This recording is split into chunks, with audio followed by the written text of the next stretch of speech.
en 42-27 en Irlande, attention, à Dublin, lors du tournoi du coup des Six Nations. Une victoire historique, mine de rien, une vraie démonstration.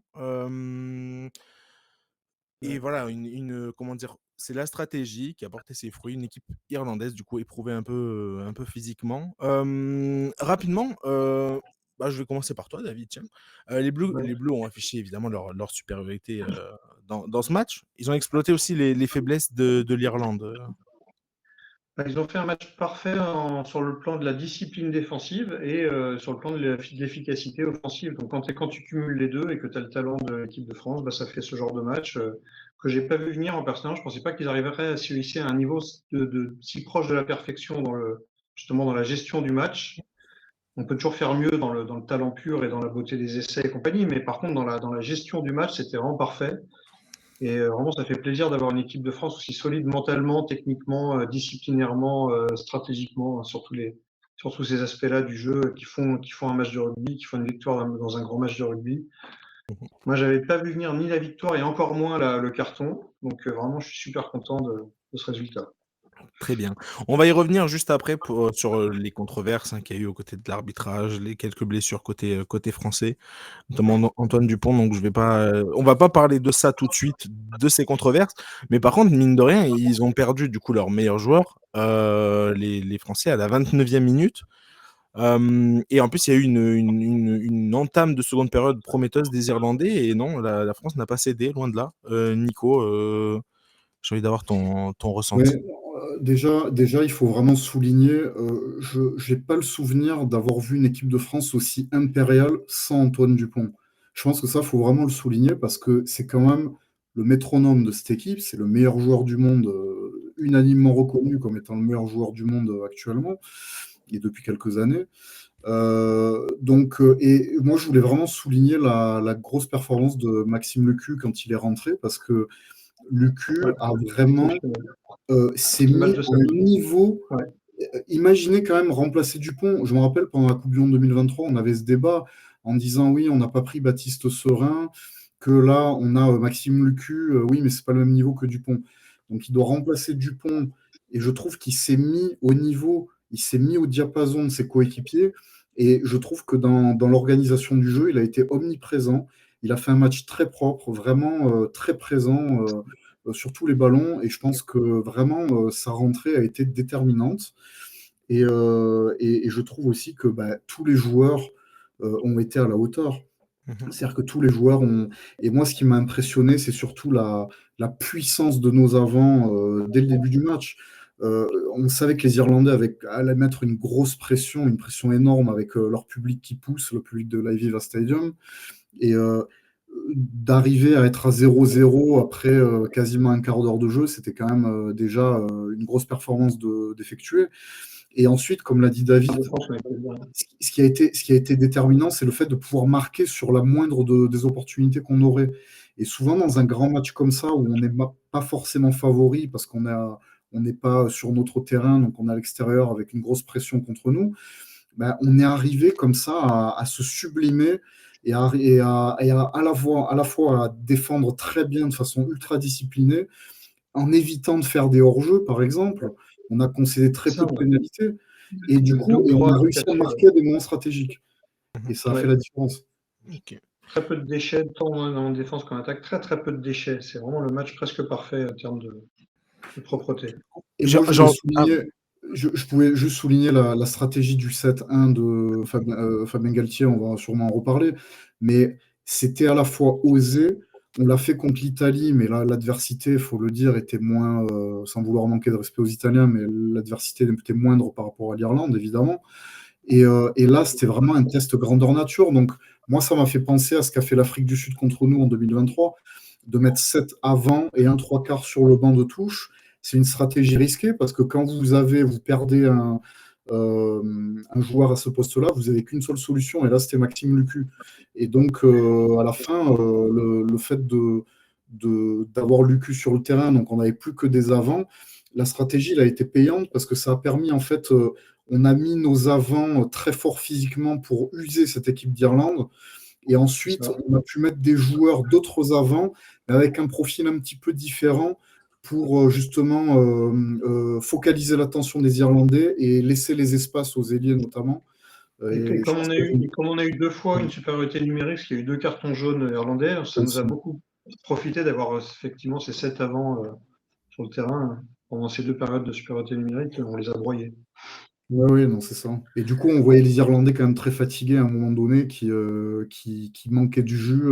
Et c'est là où je trouve d'ailleurs que le coach irlandais a réagi un peu trop tardivement, à mon goût, en faisant rentrer ses premiers joueurs vers la 70e minute. Et pour moi, c'était déjà trop tard, peut-être. Ok, très bien. Mais du alors, ton avis à toi, Greg, Nico nous a parlé de la stratégie du 7-1. David a parlé du fait qu'il y ait eu vraiment très peu d'erreurs et très peu de déchets. Et moi, c'est ça qui m'a impressionné, surtout quand on venait de. Enfin, non, c'était il y a déjà un moment, mais quand on voit le match contre l'Angleterre et ce match-là contre l'Irlande, c'était vraiment le jour et la nuit. Comment tu l'expliques, ça? Bah, moi, je pense que, alors pas nous personnellement, mais les médias et les gens en ont fait beaucoup. C'est-à-dire qu'on est passé d'une équipe de France que tout le monde attendait à faire le grand chelem, à une équipe de France qui était entre guillemets nulle après la défaite contre l'Angleterre. Ils ont fait des erreurs. Moi, j'avais dit que je trouvais que dans les grands matchs, je sais pas, ils avaient du mal, ils perdaient pas mal de ballons. Et au final, là, ils ont été très bons. Il y a eu très, très peu de déchets. Il y a eu, très peu de pertes de balles, très peu d'en avant et forcément, l'équipe, elle a un talent fou. Il y a un joueur qui est maintenant est connu, mais je trouve qu'il est très, très fort, c'est Louis Bielbiarré, qui est incroyable. Sur son côté, c'est une petite mobilette. Il est exceptionnel, Ouais, vraiment. excellent. Bien sûr, Thomas Exceptionnel, Ramos, ouais. ça faisait longtemps qu'on n'avait pas eu un buteur comme ça, franchement. Donc très fort aussi. Et puis, cette équipe, ouais, elle répond présent. Moi, je suis pas étonné parce que je pensais vraiment que l'équipe pouvait gagner parce que certes, l'Irlande est une très bonne équipe, mais en tout début de tour à destination, tout le monde disait, ils sont favoris et puis c'est même pas pour la victoire finale, c'est même pour le grand chelem. Donc, ça voulait bien dire ce que ça voulait dire. Et puis cette équipe a, comme a dit Nico, s'est mis au diapason, elle a accéléré, elle a prouvé son niveau. Alors maintenant, c'est pas fini, hein, il faut finir contre l'Écosse, qui est une équipe poil à gratter, qui est une très, très belle équipe. Voilà, maintenant, c'est au Stade de France, ça va être, c'est samedi prochain à 21h. Ça va être un super match. Et puis, ça fait plaisir aussi parce que moi, j'ai fait un article ce matin, j'ai vu qu'il y avait 6,5 millions de téléspectateurs qui ont assisté au match. Donc, c'est pas mal, un samedi après-midi avec un pic à plus de 8,1 millions. Donc ça prouve aussi que les Français, aiment leur équipe et que, le rugby et notamment le 15 de France, je pense que c'est aussi dû aux JO, notamment au tournoi, au rugby à 5 parce qu'il y avait aussi Mhm. Antoine Dupont. Mais, je trouve qu'il y a C'est un amour pour cette équipe. Autant il y a un désamour, alors on va voir si ça va revenir parce que là, on va avoir des matchs assez intéressants notamment contre la Croatie, mais il y a un désamour un peu, je trouve, pour l'équipe de France de football. Autant avec toutes les histoires, le cas Mbappé, Deschamps, part pas. Autant pour le 15 de France, je trouve qu'il y a un amour, vraiment qui est grandissant et cette équipe, solide. voilà, elle nous fait plaisir, Oui. quoi. Maxime Lucu, pareil, ouais.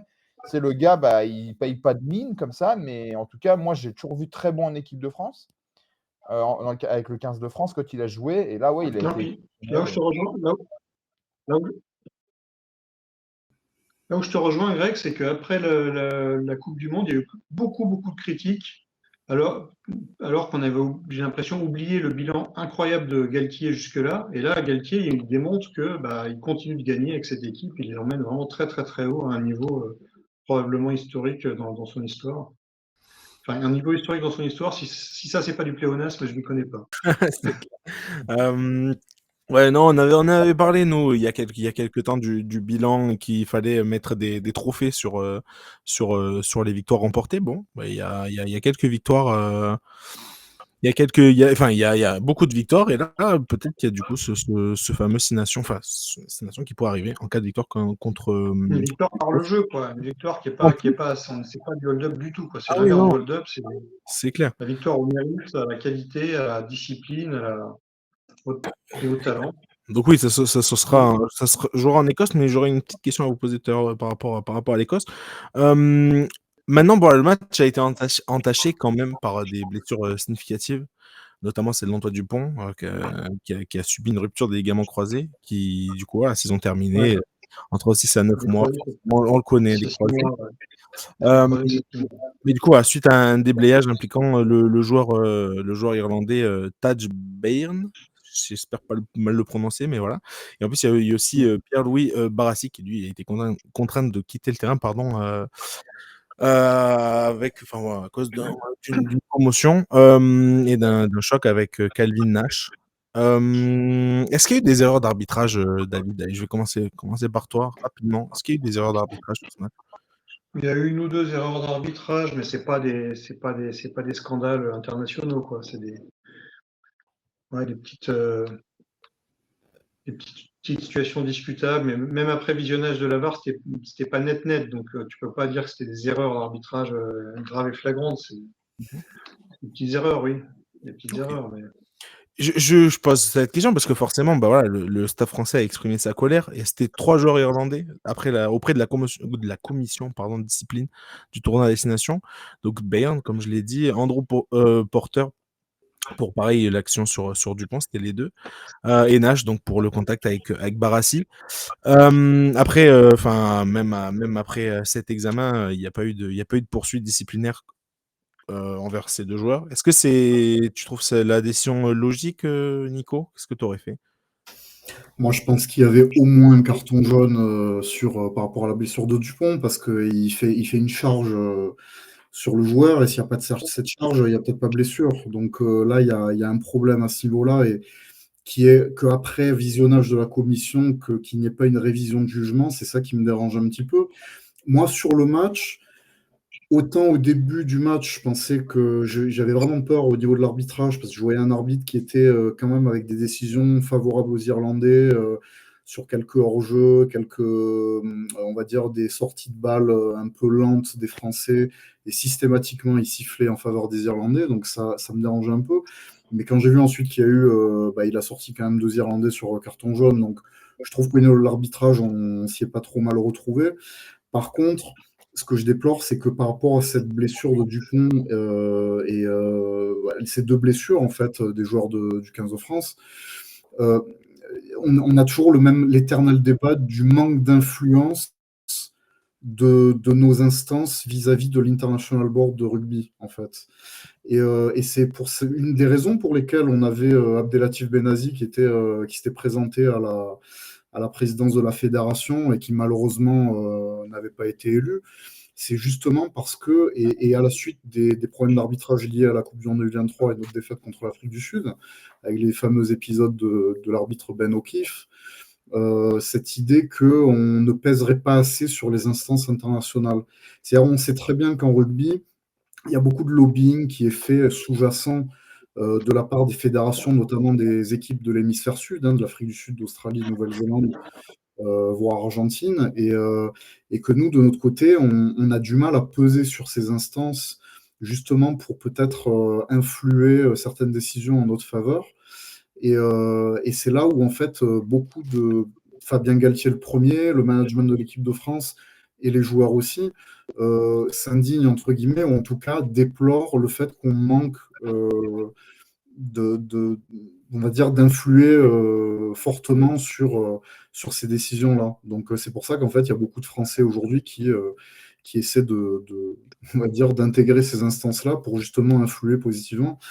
Et là, moi, ce que je déplore, c'est plus ces décisions après coup, après commission, où pour moi, l'Irlandais aurait dû être suspendu, parce que pour moi, il y a charge sur Dupont, il y a faute, il aurait dû avoir au moins carton jaune. Ok, très bien.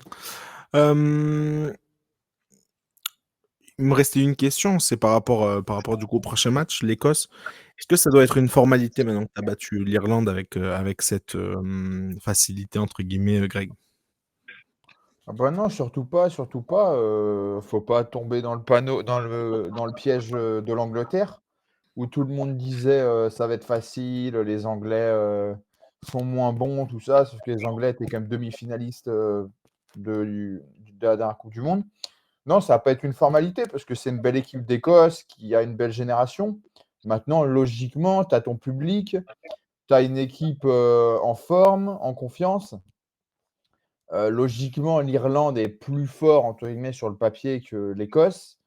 Donc maintenant, si tu joues sérieux, si tu joues ton match, il y a pas de souci. Après, Nico saura peut-être nous aider, mais je sais pas s'il y a si par exemple, je sais pas moi, si l'Irlande cartonne l'Italie, et si nous on gagne, je sais pas, peut-être de 5-6 points contre l'Écosse, est-ce qu'on peut perdre le tournoi sur goal average? Je sais pas. Ouais, c'est ça, c'est par rapport au goal average que ça risque de se jouer. Mais le truc, c'est que nous, on a un goal Non, on peut pas average faire ça. favorable. On a Ouais, c'est ça. plus de 100 points de marqués, on ne peut pas être rattrapé là-dessus. Ouais, a priori, il faudrait un cataclysme D'accord, pour ok. être Donc une dépassé par victoire l'Irlande. suffirait. Voilà. D'accord, voilà.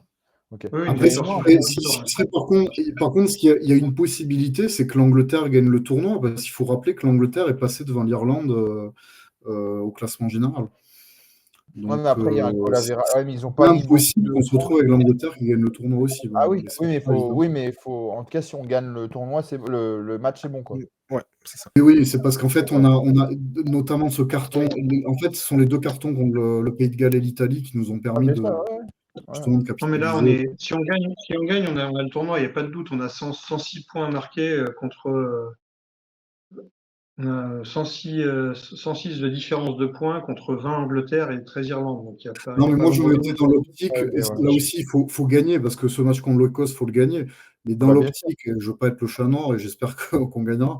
Mais c'est sûr que si, par exemple, on fait match nul ou qu'on perd contre l'Écosse et que l'Angleterre gagne, bon, bah, on peut se retrouver avec l'Angleterre Mais qui gagne le voilà, si on gagne pas, oui, on tournoi. se met en danger. Mais si on gagne ce match, il y a Mais aucun doute. bon, faut y croire. Et c'est vrai que après, ce qui serait vraiment dommage, c'est de pas transformer l'essai, là, pour le coup, si Quel dire. j'ose dire ainsi, par rapport au fait d'aller gagner en Irlande, qui était le Et match puis en plus, référence, et où là où on avait peur de perdre, pour ensuite perdre contre l'Écosse, ce serait vraiment dommage. Il faut vraiment qu'il je soit trouve sérieux, comme a dit Greg. Il faut gagner. je trouve ça assez bizarre parce que, par exemple, la dernière journée, en fait, elle se joue sur trois heures différentes. Donc, en fait, nous, on est le dernier match. Donc, en fait, on saura avant le match, c'est quoi, c'est à 21h, ce qu'il faudra faire. C'est-à-dire Oui. qu'on saura limite si, par exemple, l'Angleterre, je sais pas moi, a fait un nul miraculeux, j'en sais rien, Non, on saura on peut se ce qu'il faut contenter faire. d'un nul. Voilà. Ça, je trouve ça un peu dommage pour ce qu'on n'a pas, par exemple, en foot, ou par exemple, lors de la dernière journée de Ligue des Champions, bon, c'était différent, mais on a eu 18 matchs, 18 matchs en même temps. Là, je trouve ça un peu dommage pour le suspense de commencer par Italie-Irlande, ensuite Pays de Ouais. Galles, Angleterre et France-Écosse. Après, c'est aussi pour Non, les mais diffuseurs, en hein, plus, mais bon, et c'est c'est un ça. peu pour le suspense, c'est dommage. C'est ça. Donc, on Ouais, saura en fait à exact. quelle sauce. Ok.